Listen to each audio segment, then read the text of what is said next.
pepperoni, karote,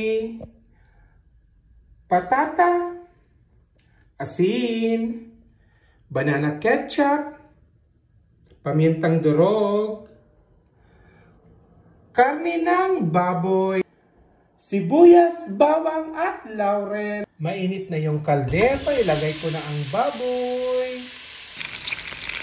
bawang at sibuyas, asin, pamintang durog, banana ketchup. Nagad ako ng tubig at ilalagay ko na rin ang laurel. Ilagay ko na rin ang patata at karote. 7 minutes, ilalagay ko na ang pepperoni. Wow!